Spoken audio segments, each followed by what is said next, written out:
People that multitask get the same amount of work done as people that are stoned. Pretty funny when you think about it that way. And none of us want to operate that way. We want to be more efficient. We want to be intentional leaders. Welcome to Culture at Work, where we explore what it takes to build great workplace culture in an ever-changing world. I'm your host, Tim Carroll. And on today's episode, we have Cory Carlson. Cory is an entrepreneur, executive coach, speaker, and author who helps leaders win at both work and home.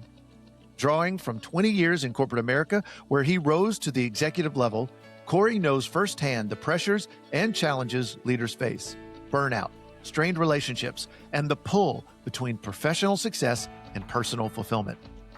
After experiencing the life-changing impacts of leadership coaching himself, Cory left corporate life to help others lead with greater purpose and balance. Since then, he has spoken to thousands and coached over 220 corporate leaders, inspiring and equipping them to bring their best selves to both the boardroom and the living room. Cory is the author of 2 best-selling books: Win at Home First, named by Forbes as 7 books everyone on your team should read, and Rise and Go, a practical guide to getting back up quicker after life's challenges. He also hosts the Win at Home First podcast, ranked in the top 1.5% globally, and co-founded Rise, a nationwide community of male business leaders committed to excelling at work and home. Now, Cory is our first repeat guest, and we're so excited to have him. This is a great conversation to start off the new year. Let's go. Cory Carlson, Happy New Year. Welcome back as our first returning guest ever with on the podcast. Awesome.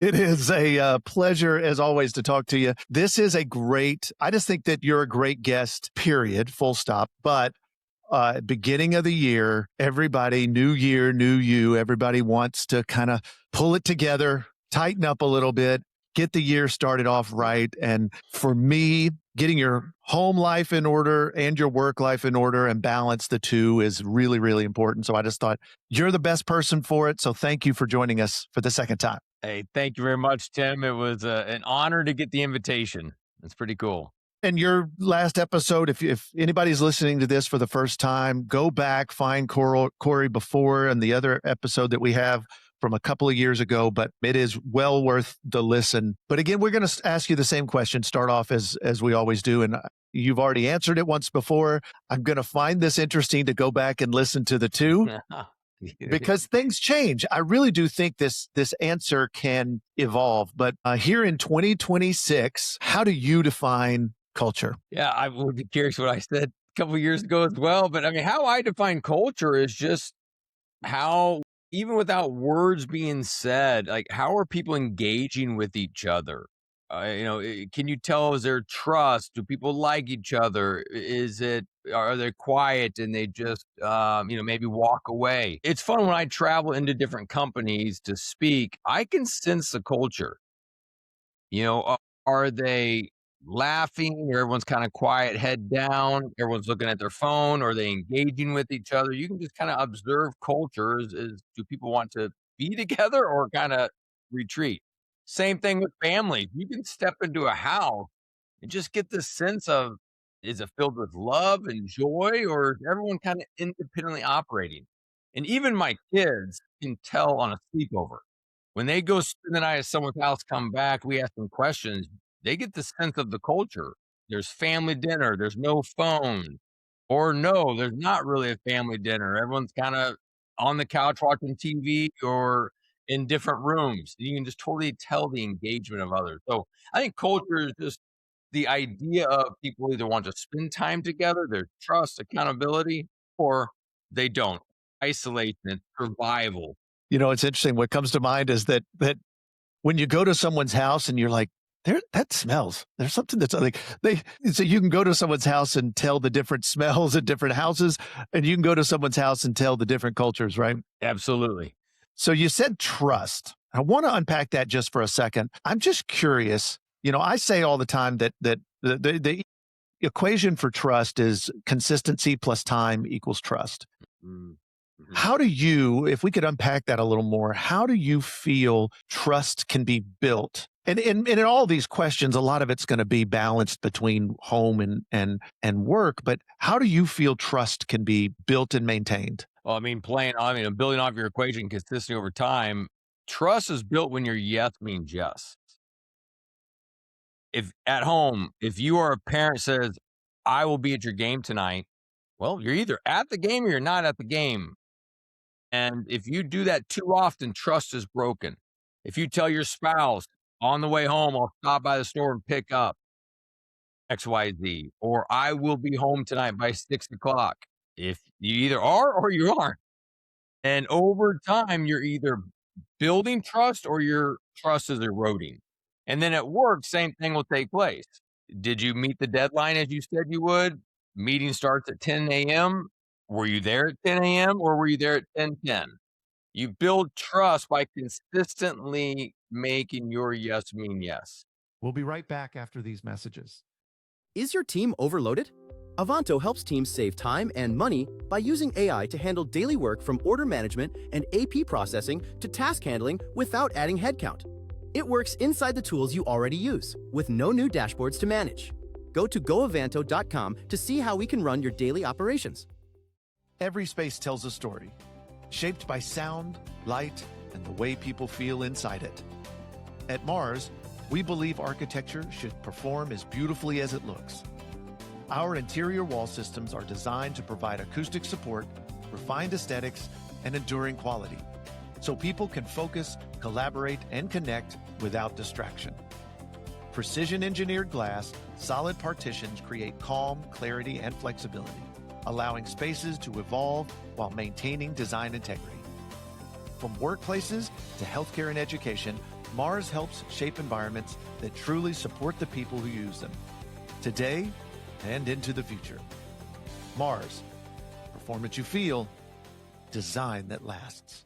Consistency compounds. So the more you're consistent, it's like compounding interest. It's going to compound. I find consistency to be a wicked mistress. And that is, you could do it. You could be very consistent. And it takes a while for that to garner trust. But it takes one time to fail to lose trust. And so it's really, really finicky and fickle. You've got to make sure you stay consistent. And I'm speaking, quite frankly, in the top of my mind, I'm thinking more at home and like with kids. But the same can be said for the office too. Yeah, and we all are going to blow it occasionally. I also think our response to when we blow it, how we handle it, will maybe make an impact of how much trust is eroded. I mean, if I say I'm going to be home at 6 and I'm not, and when I kind of come in, I'm kind of dismissive about being late, and like, you should just understand, babe, work was busy. And if I'm walking with that defensive posture already, that's not going to help my situation. But if I come in sincerely apologetic, like, hey, I'm sorry, I said I'd be 6, I got carried away, very sorry. As you know, I'm working on this, babe. I'm going to continue to get better. Two different responses. Same thing at work. If we erode trust, is there an apology? Did we say, hey, I'm sorry for missing the deadline, or I'm sorry for not meeting my numbers, or whatever that example is. Is there apology, or is it a defensive posture, like blame it on the market, blame it on that other customer, blame it on that coworker? You wrote a book called Win at Home First, and I just encourage everybody to run out and get this book. It really is for anybody that is struggling to balance the two, and this is a great time of year to do this and understand that if you get your home life in order, it's going to make things at the office much better. But in that, you often say that leadership doesn't start at the office, it starts at home. So how does the culture we create at home quietly determine the culture we eventually create at work? I have a leader that I work with. I coach business leaders and one-on-one coaching or in group setting. This one particular leader, he's the CEO of a smaller company, and he's just been lacking confidence lately. The way he shows up to his board, the way he shows up with some customers, and he shared that with me. And as we unpacked it, part of the reason he was lacking confidence is he was breaking his own commitments to himself. At first, he said he'd be working out in the morning. He wasn't working out. He said he'd start journaling on gratitude in the morning, and he wasn't. So he knew that his integrity wasn't there by himself to himself. Then next, He had a few kind of broken promises to family members, such as, "Hey, I'll be at your sporting event," but he wasn't. And then that carries over at work. Leadership is always practiced somewhere first. For most of us, it starts in our own life. If we can lead ourselves well, then we can be confident. We have this high level of integrity.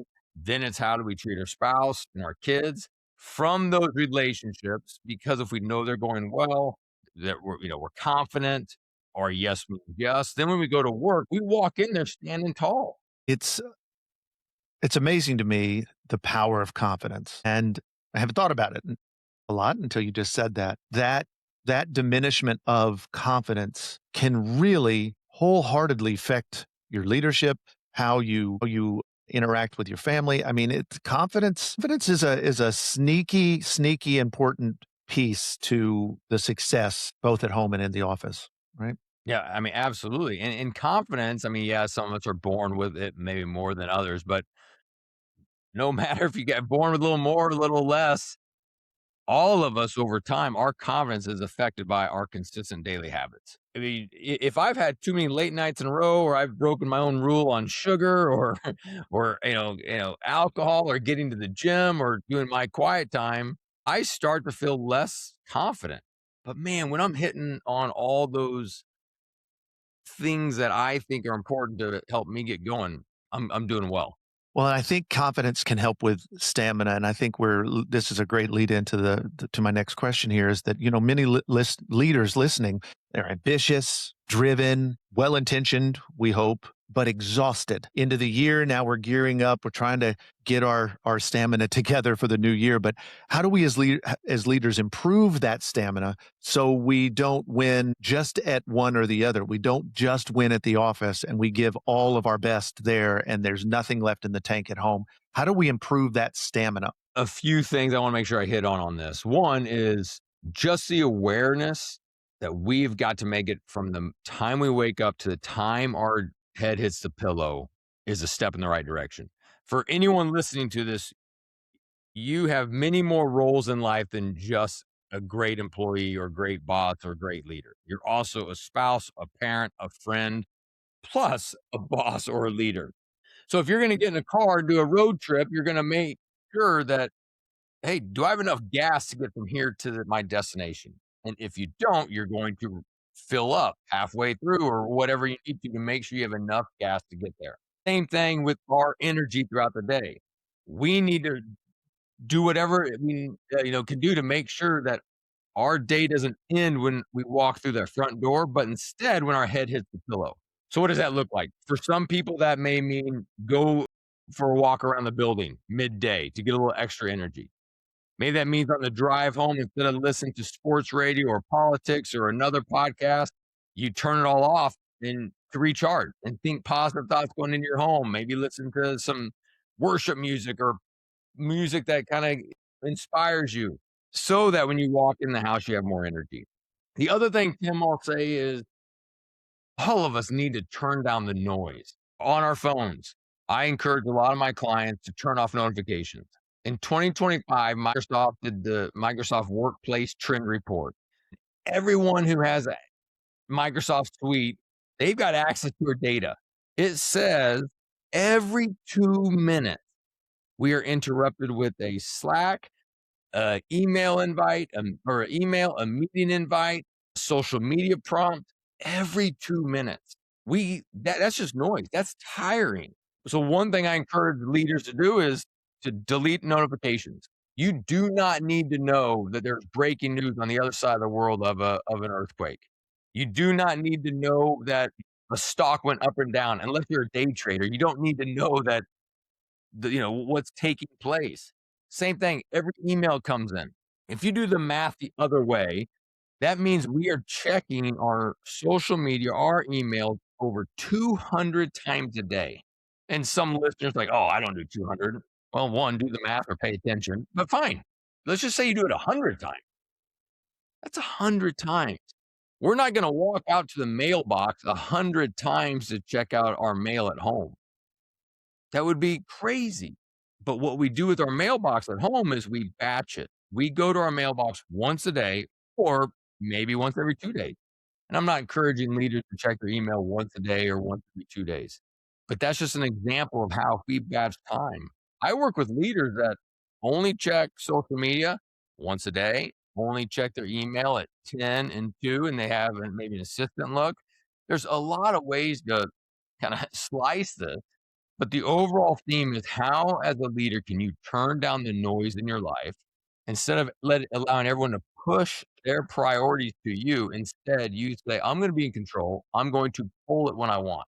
So when I want to go see my social media notifications, I'm going to go to that website and pull it.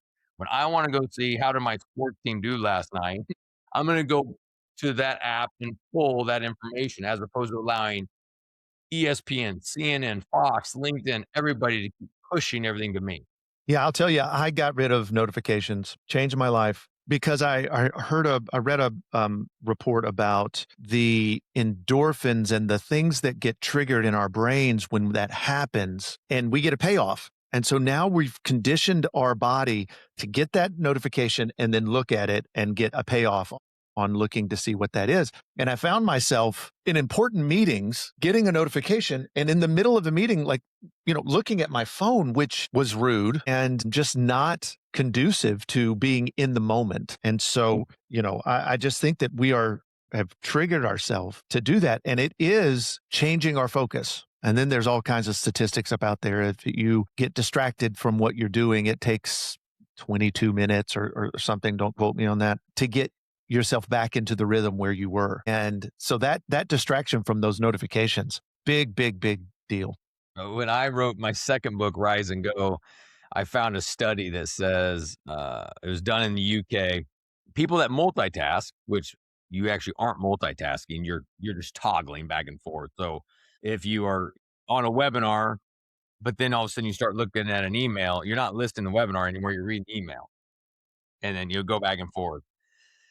And the study said that people that multitask get the same amount of work done as people that are stoned. I have no idea why stoned was the variable, but anyways, pretty funny when you think about it that way. And none of us want to operate that way. We want to be more efficient. And so we need to be in control of the systems, of our calendar, of our email, of our technology, as opposed to allow all of that to control us. We want to be intentional leaders. Be the masters of our technology. Don't let the technology be the master of you. Yes. Okay. We're going to break away for just a quick message, and we'll be right back after this. At Working Spaces, we do much more than just sell furniture. We immerse ourselves in the culture of each and every client, and then create spaces that inspire. Inspire creativity, inspire productivity, and inspire connectivity. So if you're looking to create an office space that inspires your employees to want to come back to the office, collaborate face-to-face, and do their best work every day, contact Working Spaces. Working Spaces, the innovative leader in office furniture and design since 1999. Now in 6 markets nationwide. Let's get back to culture at work. So you mentioned Rise and Go. In there, you talk about 2 words that I love, and that is discipline and intentionality, especially intentionality. I feel that's the one thing we at Working Spaces do very well. We're very intentional with you may disagree with something we do, and an employee may disagree with, but they can't disagree with there's method to the madness. There's a reason for it and intentionality behind it. So what daily habits can we have at home that can shape credibility and trust, like we've been talking about with our teams at work? I think an important daily habit for every leader is to make sure that you are leading yourself well.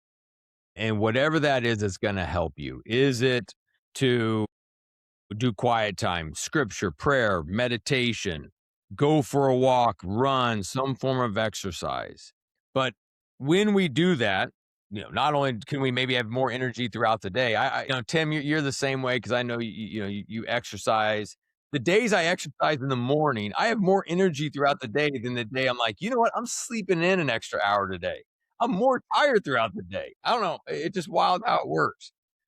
But there's a book called Lead Yourself First. I've probably mentioned this in episode 1 that we did because it's just so important. And the data is still the same, is that lead yourself first. that book, they said that in America, leadership is decline. That is not a political statement at all, but it says in education, in business, in churches, in government, leaders themselves, their leadership quality has decreased because solitude has decreased. Because with solitude, you get emotional balance and self awareness. Because when you're sitting there in a chair and reflecting on the day prior, you're writing your 3 gratitudes, or you're saying, "Hey, why did I get angry in that meeting yesterday?" It just brings up self-awareness and helps regulate your emotions so you don't go off the handle. So I think that starts first. Then secondly, from a family standpoint, family dinner, making sure you're leading your team well, dating your spouse at least, once a month, maybe once every 2 weeks, getting one-on-one time with each of your kids, finding time for friends. I find well, it's been in my own life. I've got stories of my own life, but even just working with clients, busy executives, their careers taken off, they're leading a team, they're leading a company. A couple areas I see leaders fall apart is they're no longer dating their spouse, they become roommates. So we talked about confidence. You don't have a lot of confidence when you're walking in the office knowing that you're not doing very well in your marriage. What if someone asks? What if someone asks about the question, "Hey, how are you guys?" Or "Did you go on a date?" And also during the day we mentioned technology, if you and your spouse get in an argument in the morning, you're probably getting a text throughout the day continuing that argument. So if home is going great, then you can show up at work confident and carefree, not worrying about, "Oh man, am I gonna get a bad text? Are we gonna have to continue this argument?" But you show up with confidence.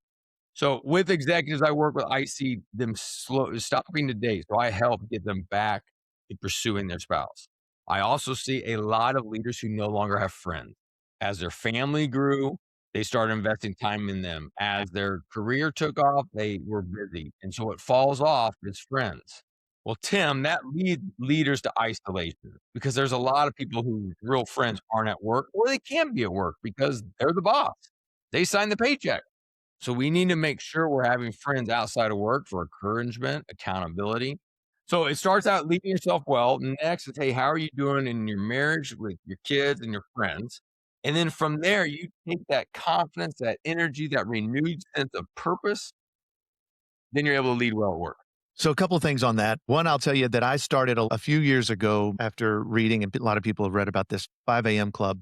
Hmm. And so I started getting up, setting my alarm. I get up in the 5 o'clock hour, usually 5:15. And that's when I spend my kind of alone time, scripture, setting my mind right. And it is the only time that really I get alone all day. Hmm. I have learned to just value that time. And it's the first little bit, it was kind of tough to get yourself going, but that is my most favorite time. The other is since knowing you, I have invested more in friendships.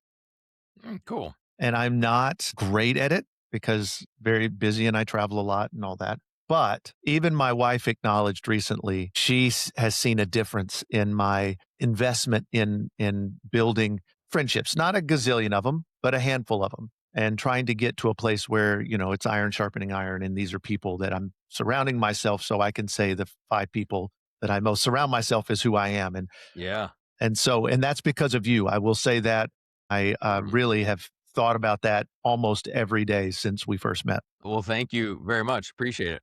No, and I encourage others to do the same because it really is, especially as executives, it can tend to get to the point where you're investing all of your time, energy, and effort into the business, hopefully your family, and there really is nothing left over. And it's just refueled me in a great deal to Mhm. just spend a little bit of time with friends outside of all of that. So leaders often say, "Hey, my family understands. I'm building something." I've been guilty. And as I thought about it leading up to today, my thought really got around to, do they? Do they really? Do you think they really do? And if they don't, what can we do to help continue to build as entrepreneurs and business leaders to continue to build, but also not default to this?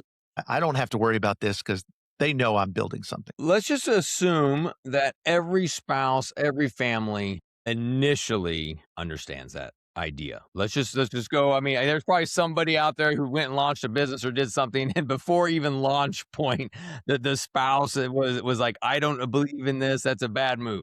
So let's just eliminate those and say, I think every listener, their family, their spouse, their kids initially believe that and was all in on mom, dad, they're building something. Let's go. I believe all of our sprints need expiration dates. We can't just keep working hard and saying, it'll get better next month. It'll get better next month. Oh, just once this quarter's over, it'll get better. If that never gets better and it's always the same, then your family will become less and less excited about your mission, your work, and it'll lead to resentment. So find ways in your schedule to, maybe go on a vacation afterwards or to do a staycation if time or money doesn't allow for it. And we all have these sprints in our life. I mean, when I wrote a book, at the end of the book push, we did a vacation. At the end of a fiscal year, at the end of a quarter, just be mindful of, is there a break you can make? And there has to be. If not, the family will break. Right. And so make sure that you are in your mind having different expiration dates of these sprints. So that's one piece of it. The second is communication, communicating with the family of what is taking place. So they feel engaged. They want to be part of the mission. They're not going to understand all your coworkers' names and dynamics, but at least share some of them. Or if you get a big project that you win, share it at the dinner table. If you lose, share it at the dinner table. Maybe even more so. Yeah, it builds resilience in your kids and your spouse, and they can see. But by sharing the ups and downs, by talking about work, they feel they're part of the mission. But if you keep it distant, it's going to be more like a work wife. It'll be like it's the thing over here that none of us, that you aren't talking about. But weaving it into the conversation can be great. So I love the idea of the expiration date to it. And I tend to have that expiration be a trip. And we try to take a couple a year as a family. Also, now as our kids are getting older, try to take one as a couple, even be it short. But what I would add to that is not just the act of going on a vacation, but being present for it. I've done it both where I'm checking a box. We're all there. We're going, but half my attention is still at the office and I'm Yep. still emailing and doing all that stuff. And I've also gone on those kind of trips where I completely gave over to it. And believe it or not, the ones where I was completely in the moment and gave over to it were the ones that everybody enjoyed the most. So that's the one thing I would add is just the act of doing it and saying, look what I've done for you. Now you guys get to go have a good time. Why, don't complain. I would say humbly, the trip is great, but the time is better and they want the time together more than the trip. Absolutely. I mean, our kids want our presence over our provision. I mean, Yeah. yes, even in my house, I got to make sure, we're kind of buying the new shoes and we've got the trendy clothes or whatever it is. But my son, he wants to go shoot baskets with me. He wants to make sure I'm playing. And my daughters, tomorrow morning, we've got my 21-year-old and I, we have a 9 a.m. date at a coffee shop. And she's been sleeping in, so she's gonna get up earlier to do it because she wants to. She wants to share with her vision board with me, and I'm going to share my, basically, I call it a win dashboard. It's a dashboard I've created that I've used for years, and I share with my clients with basically all the 5 capital, what are my goals for this year, the next 3 years, the next 5 years, and, love it. Anyway, so we're gonna be sharing that tomorrow. She's excited about it. She approached me on it. But I will say the only reason she approached me on it is because I, over the years, have consistently invited her on dates, ice cream or coffee, depending on, kind of what it was and her age. Tim, this is kind of fresh in my mind because my father-in-law passed away yesterday. I'm so sorry. Oh, well, thanks. It's a great thing because his last 3 years, quality of life has just gone down, down, down due to a stroke. So it's actually, we're very grateful for it yesterday. But, in the last 24 hours and all of our conversations, we're talking about who he was, not what he did. Right? We're talking about the way he individually acknowledged all of us in our own fun way. For each of my 3 kids, he bought a different kind of a different brand Oreos. And he would kind of, in a fun way, sneak over and give one of my daughters the lemon one. and the birthday cake one to my son, and just like things like that. But then just other examples where he individually was paying attention to each of them. They have no idea how successful or non-success he was. He did well, but how he did at work. But they remember who he was as a man. If all of us talk about wanting to build legacy, it's why we're going and building this big company or big teams or big nest eggs, or that's what we're all working so hard for. Legacy is not built off accomplishments. It's built off the relationships we have. There's a quote out there between Bill High and David Green and the CEO of Hobby Lobby. And legacy is not what you leave behind, but it's what you set in motion. And so as a leader of our families and of our teams, are we aware? Are we thinking about that? Are we thinking more about the money and the accomplishments and the mountain we're trying to climb? Or are we thinking about the relationships we're building, the character traits, the way we're invested in people? Again, I'm sorry for your loss. I know we both know he's in a better place, but I've lost both of my parents, Mhm. and I just, when you're saying this, I realize those moments right after feel clearer than any other time in my life about that very point, that it's about the relationships you build, not about what you do. You forget about it. I forget about it. I definitely have distanced myself from that thought process in the immediacy after the passing of my parents. But it's that those moments that you're in right now, I feel like they're the most clear moments Mhm. in life.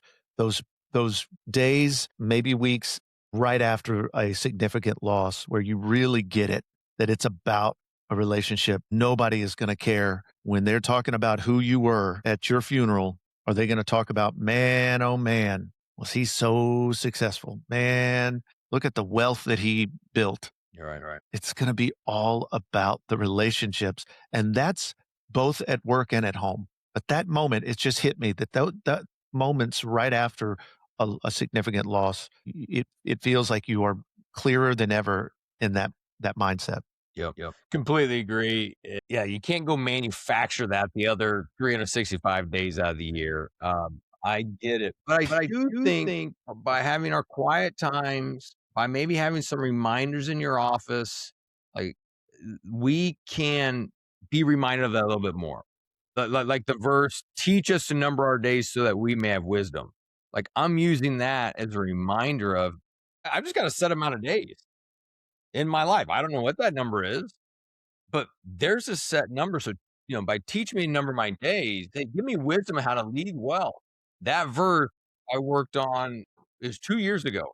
During a kind of a quiet time reading that, it hit me that that summer was going to be my oldest daughter's last summer in our house. Out of nowhere, I had this idea. I'm taking Fridays off so I can hang out with her. And so for that summer, I took off those Fridays. There was 2 Fridays I couldn't because I lead a mastermind, but for the other Fridays and, it wasn't like a ton of Fridays because, it's summer, she came back from had to go back to school and, there's some things in there. I mean, I think it was probably 7 or 8 Fridays I took off so I could hang out with her. We went to the pool, we did coffee shop. Sometimes she didn't wanna hang out with me because she went out of town. But that's that idea. Hey, when we teach us number our days so we may have wisdom. What does that look like? If you have living parents, go see them. If you have a college kid, go see them or set up some Zoom meeting to continue that, conversation. If you have kids in the home, how can you spend more time with them? Intentional time, not Stress reveals culture. Mm. And in that, I would say when we're stressed, we're like a tube of toothpaste. And when we're squeezed, what is truly us comes out. What lessons from handling pressures at home translate most to directly to leading teams through uncertainty? I know some people handle stress at home differently than they would at work. I know I talk with dads that are clients that they yell at home. The kid doesn't brush their teeth. They're yelling. They don't yell at work because they want to look like the professional. So that is interesting as some people, and I think that's just an overall good question. As a leader, we need to have integrity. Do you lead at home and work the same way? And yes, I know there's some nuances. At work, you pay them. At home, you don't. At home, they can roll their eyes. Work, they don't do that as much. I get it. But as a whole, integrity is being a whole person. are you the same leader at home and work? And so if you're not yelling at work, don't yell at home. On the flip side, maybe at home, you're much more apologetic and you're quick to forgive, but at work, you're not. You're trying to you got imposter syndrome and you make sure you got all your ducks in a row and look like you know what's going on, and so you don't apologize. You don't wanna look weak. So I think a question a leader needs to have is, "Hey, am I the same person at home and work?" Because you can only live 2 lives for so long, and then it's exhausting. The one thing I think that, and trust me, I do plenty of things that I'm a work in progress, as we all are. But the one thing that I do like is that in both home and work, the word grace is thrown around a lot. So I've gotten our organization to use that word grace, and we use it at home as well. And I think it's an important piece to, because at work, it's funny. Everybody wants grace when they make a mistake, but they're very quick to start pointing when somebody makes a mistake that affects them. Heck yeah. So we talk a lot about, hey, we want grace, and in order to deserve that grace, we need to give grace. And so I think that's a word for us, both at home and at work. That's a really powerful word. Yeah, that's cool. That's neat you got in both places. And just hitting on that, are you leading the same at home and work? You mentioned using the grace at both places. I want to take this a step further of are you leading the same at home and work? Meaning at work, you're intentional. You have one-on-one meetings. You've got a team vision. You've spent time orchestrating the values. You have quarterly retreats. You plan for an upcoming big meeting. You spend some time thinking through maybe the theme and location. Do you do any of that at home or are you winging it? And our families pay attention. They can see how much time we are spending to plan the holiday party, but yet we did 0 thinking on Christmas shopping or maybe writing letters to our family members or whatever that may be. But I think for all of us to think through, "Hey, am I putting as much intentionality at home and in my personal life as I do my work life?" Kind of along those same lines, again, a nice transition here would be talking about accountability. Mhm. And it's kind of a loaded word in business, but how does healthy accountability in a family environment differ, or should it, from a corporate accountability? And what should leaders borrow from either model? You're bringing all kinds of good questions today. This is good stuff. When there's accountability, I've seen both places, but people are more free to be themselves, to be their true selves because there's no more posturing. If you make a mistake, say you're sorry and everyone moves on together. If you say a goal you've got and you've got friendly encouragement to help you try to achieve that goal at home, maybe it's working out or losing weight. And when there's a nice culture of accountability that comes with encouragement, it may come with some challenge, but it's to make you better. And then I kinda know in our house with some of the accountability pieces we've got going on, it's everyone's just kind of more real, more vulnerable. And then, working through the same team, those teams that hold each other accountable, they function better. That's why, like, in the Patrick Lencioni, the famous book of 5 Dysfunctions of a Team, one of the very first pieces to get right is accountability. Because once you get that together and you kinda know, "Hey, we're kinda working with each other, not against each other," then great things can happen. Curious your thought on this, but I kind of feel as if over the years, peer to peer accountability is more powerful than a dictatorial accountability where do this because I say so. And if you don't do this, there'll be consequences. Maybe there's a place for that. But I do feel there's more power in a peer to peer accountability, a small piece of a larger whole kind of mentality that an employee, I believe, any employee, no matter what their level, should feel. Yeah. Yeah. Do you feel the same way? Is that Yeah, different? I think a boss can do it well. I think a peer could do it not well. I mean, kind of depending on the situation, but I think you need 2 components no matter who's doing it, someone up or someone to the side. In the book, When Home First, I talk about this matrix, invitation and challenge. All of us need to lead this way. And we want people around us to lead, where we are inviting people into relationship and we're challenging them responsibility.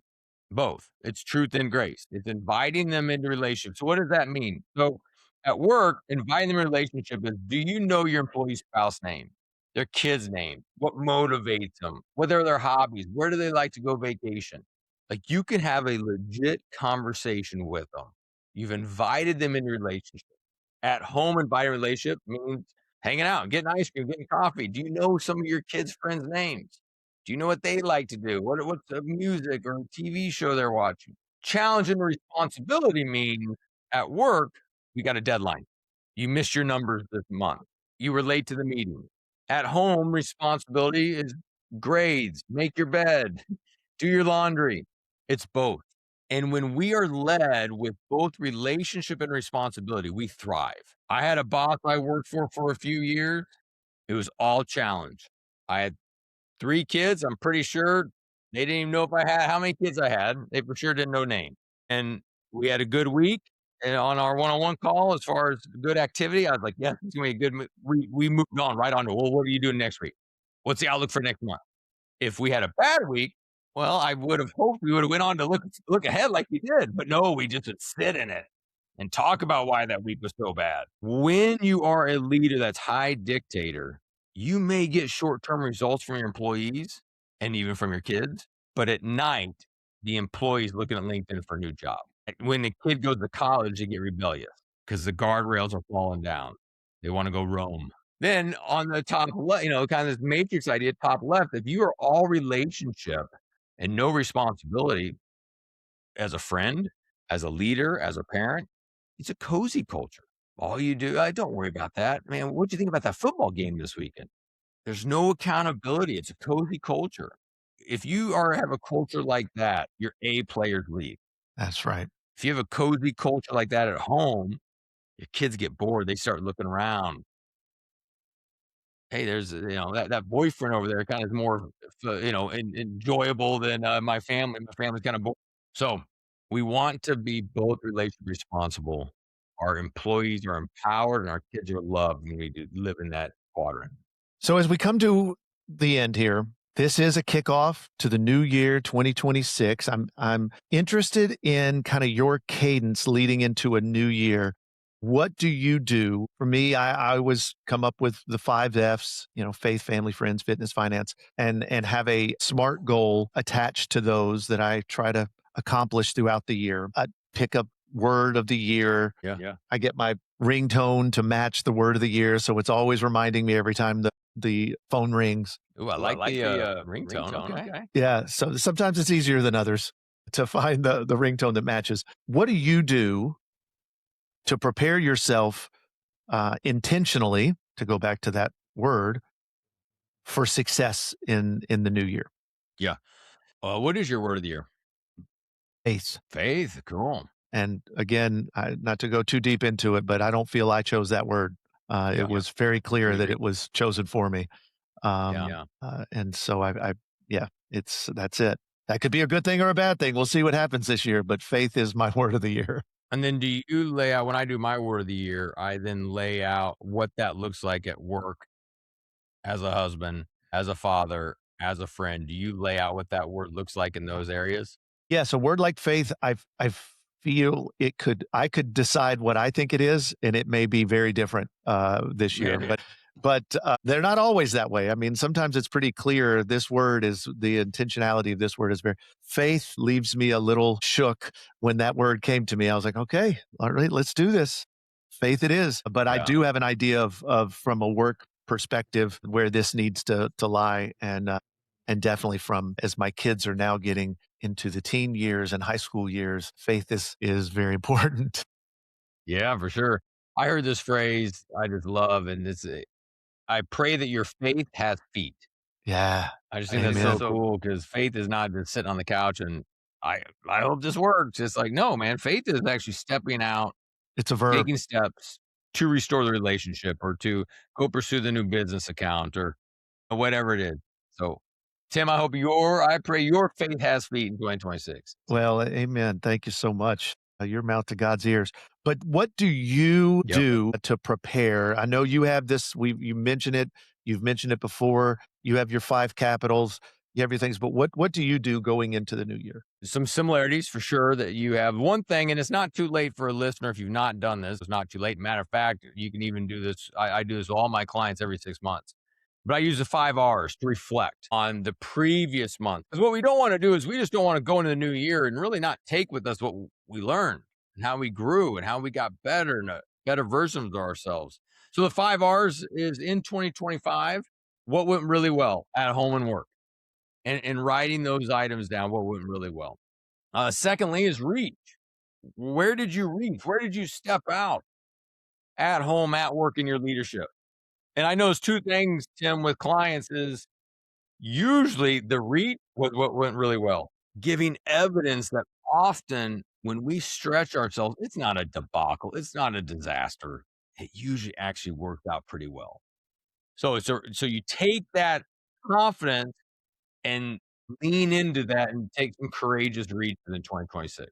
The next R is the release. Hey, what do you want to get rid of? You're not taking in 2026. It's a toxic relationship, a bad habit. Next is revitalize. So, hey, what are we going to bring back to life in 2026? Relationship, mindset, habit. And then the last R is reveal. What do you feel is being revealed to you about your home and your work over the next few months, few years, or the year? So, anyways, I start with the 5 R's. I do some reflection with the idea of, hey, through reflection comes revelation. Then I do the 5 Capitals, which is just like your 5 F's. I do a word of the year. My word of the year is more. And so I want more healthier days in 2026. I want more intimacy with God. I want more connection with my wife and kids and friends. I want more Rise members. I run a community of 100 plus men. I want more men in there. I want more speaking engagements.